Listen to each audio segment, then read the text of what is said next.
I was halfway through my roasted chicken when the shadow fell over my plate.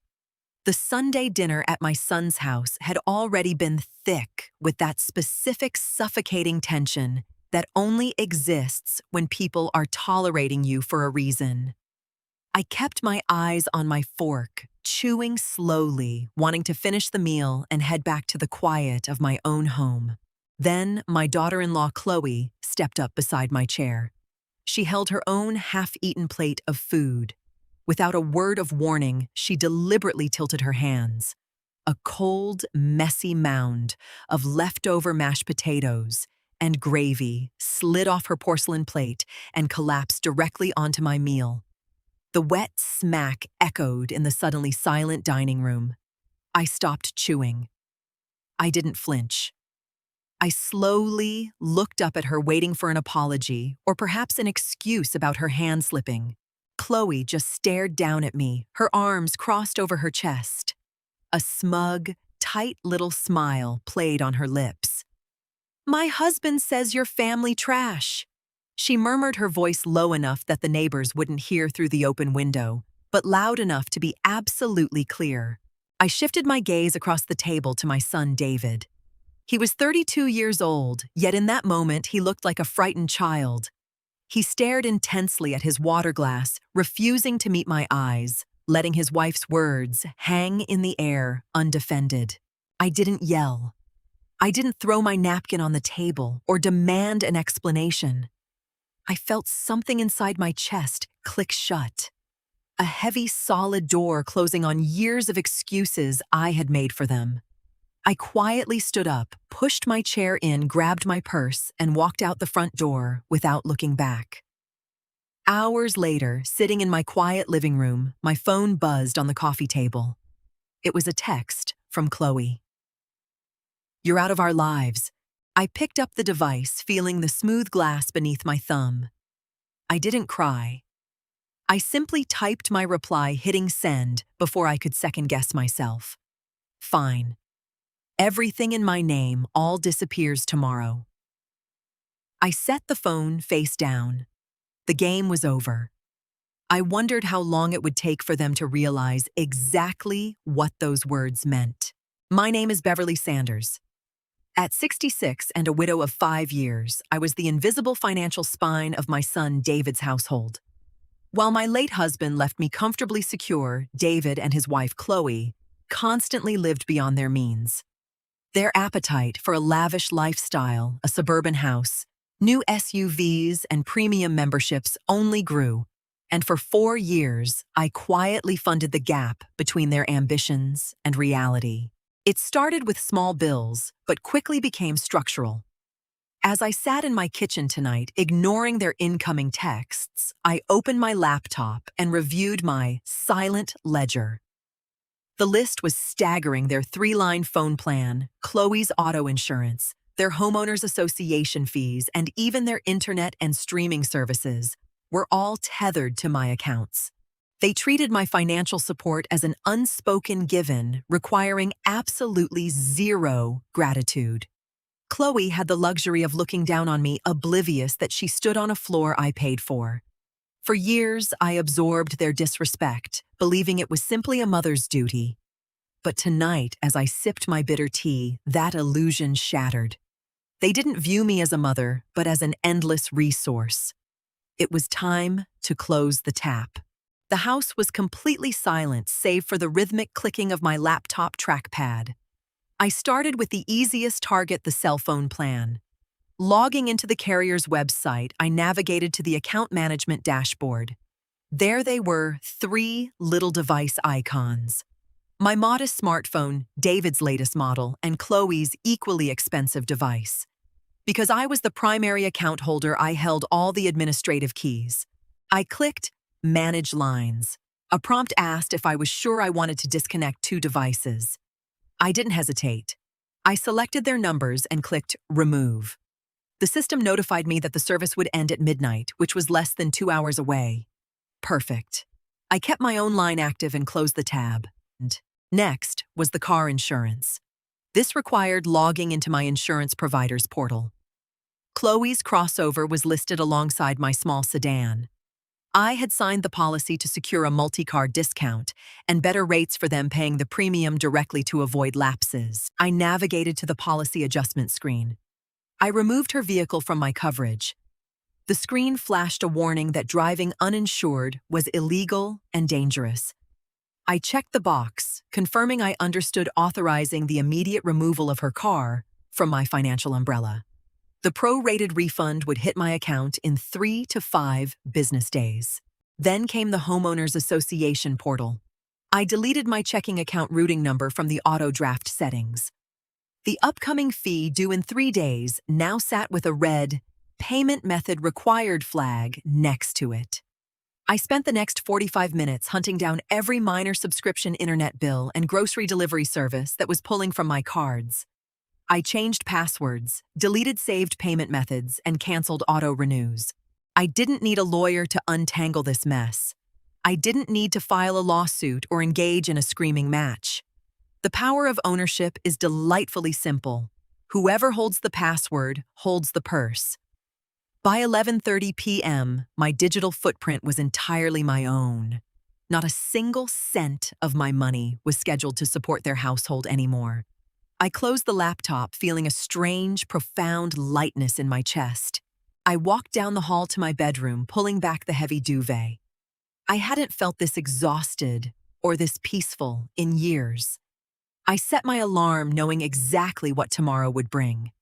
I woke up to the soft morning light filtering through my bedroom blinds.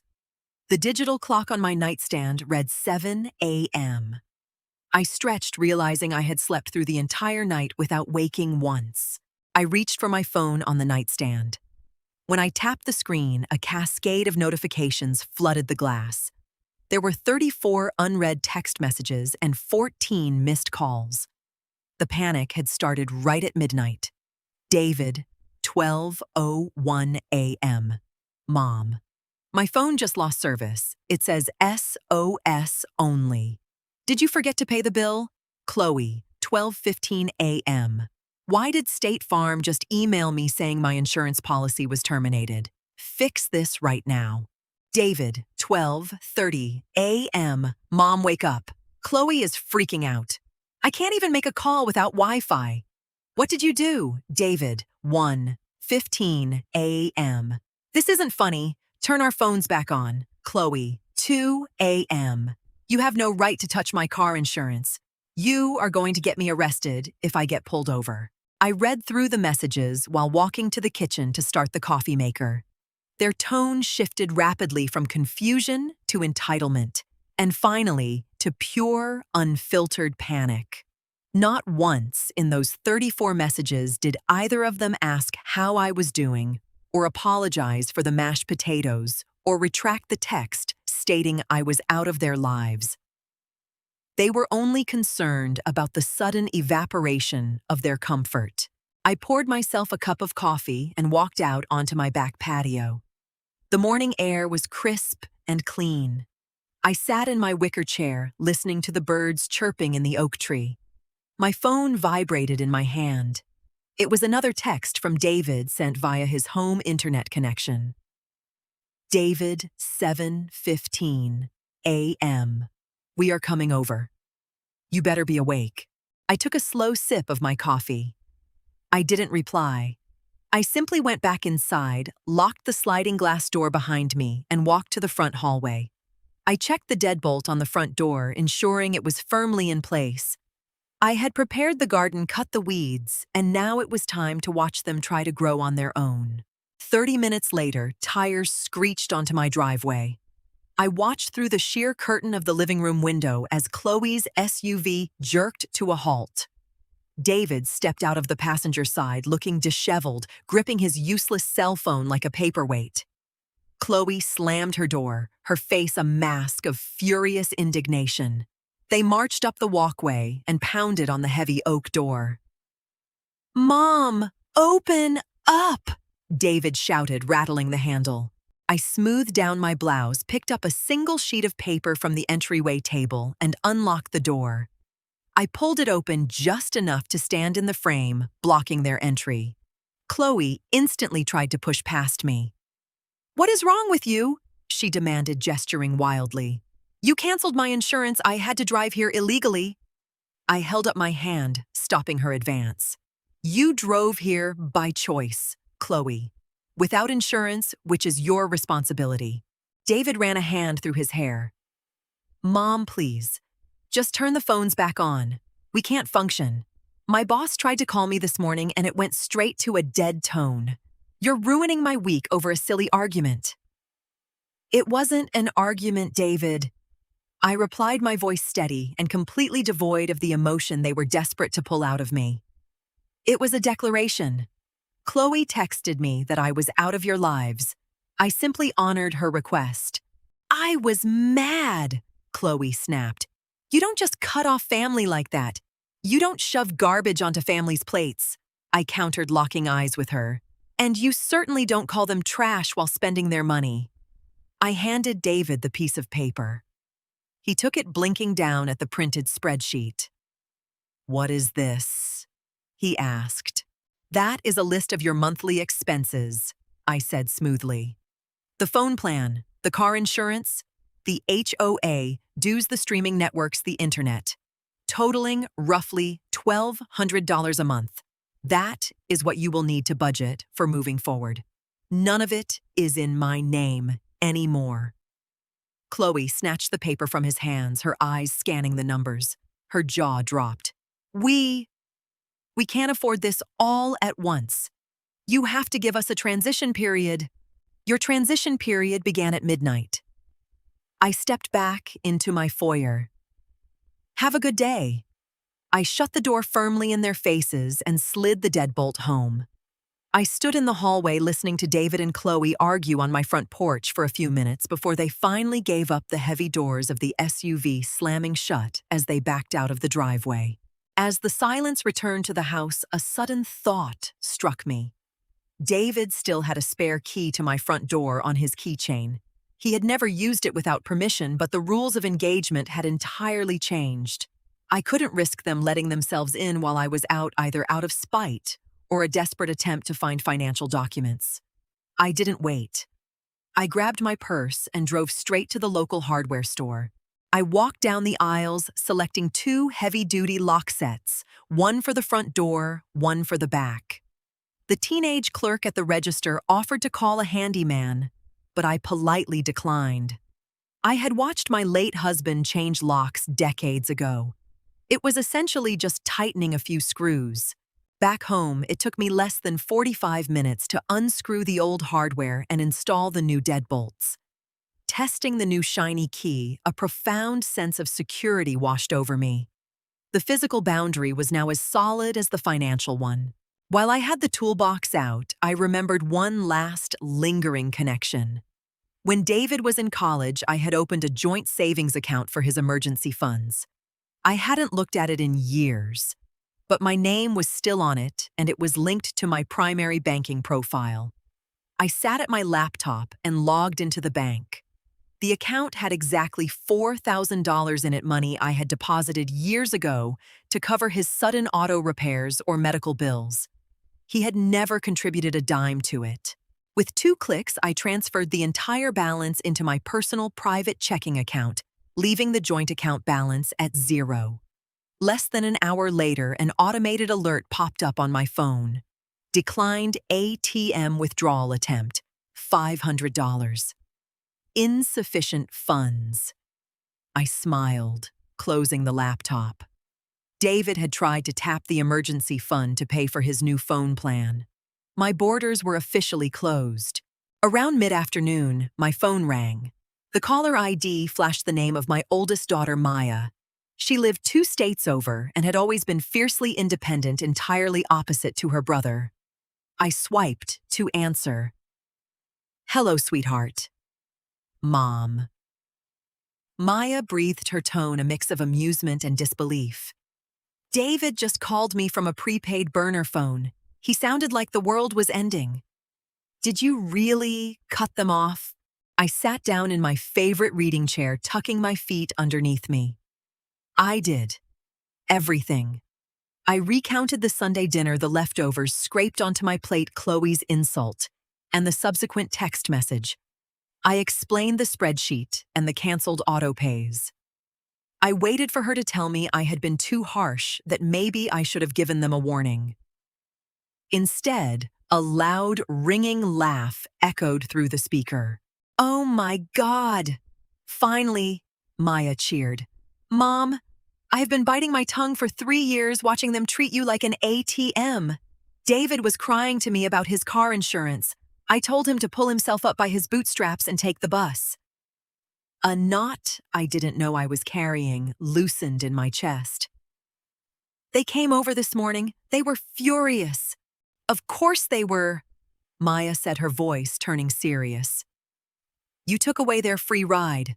Listen to me, Mom. Do not cave. Do not send them a dime. David needs to figure out how to be a man, and Chloe needs a massive reality check. You earned your retirement.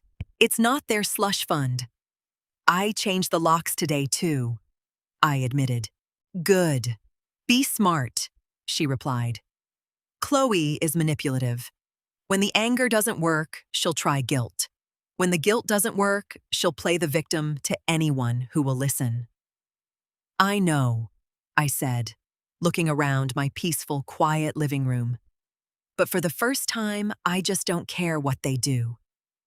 "I'm proud of you, Mom," Maya said softly. "Book a flight out here next month. On you, since you suddenly have an extra $1,200 lying around." I smiled, a real, genuine smile. "I think I will, Maya. I really think I will." By the end of the week, Maya's prediction came true.